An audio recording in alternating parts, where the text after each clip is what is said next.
Vous êtes sur adenews.info et c'est parti pour votre revue de presse. Affaire Karim Wade, le procès encore suspendu, le délibéré sur l'exception de sursis à statuer attendu demain, indique l'Observateur.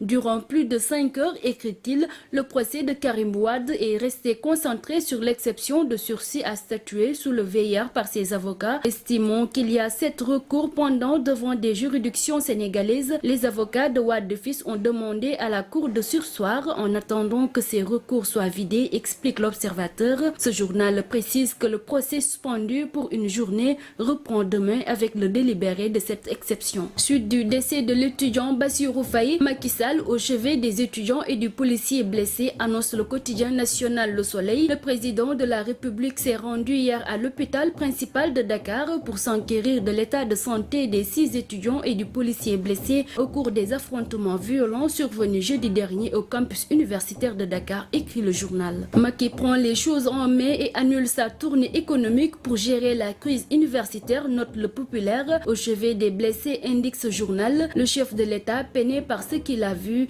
déplore autant de violences physiques. La crise brise les ailes de Macky Sall, écrit la Tribune en faisant allusion à la décision du chef de l'État d'annuler sa tournée économique qu'il comptait entreprendre à partir de ce mardi dans les régions du Nord. Ce journal affirme que Macky Sall a besoin de plus d'engagement, de plus de sérénité pour refaire son image gravement ternie. L'AS écrit par ailleurs que l'identification de l'auteur du tir fatal à Bassirou Faye révèle d'un casse-tête chinois à l'état actuel des choses. Libération annonce pour sa part que des experts balistiques belges et français sont attendus à Dakar ce mardi pour les besoins de l'enquête sur la mort de l'étudiant. Le SAES demande le départ imminent des forces de l'ordre de l'espace universitaire. Le syndicat autonome des enseignants du supérieur est en phase avec le président de la République Macky Sall. Dans son discours à son retour de voyage, le président de la République Macky Sall a appelé à l'apaisement à l'université Cheikh Anta Diop de Dakar, dit un communiqué. Pour le SAES, cette invite passe par le départ imminent des forces de l'ordre de l'espace universitaire,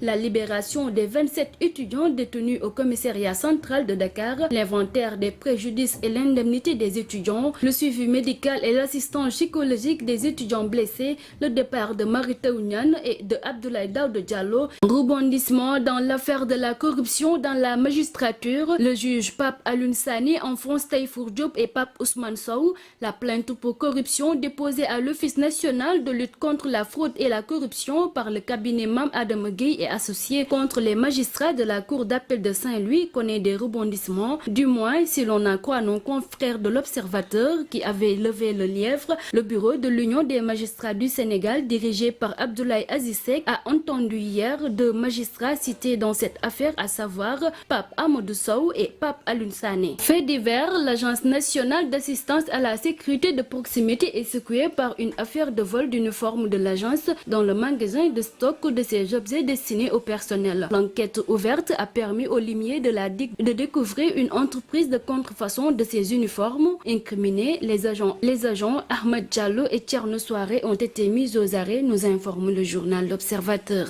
Fini pour votre revue de presse du jour sur adenews.info.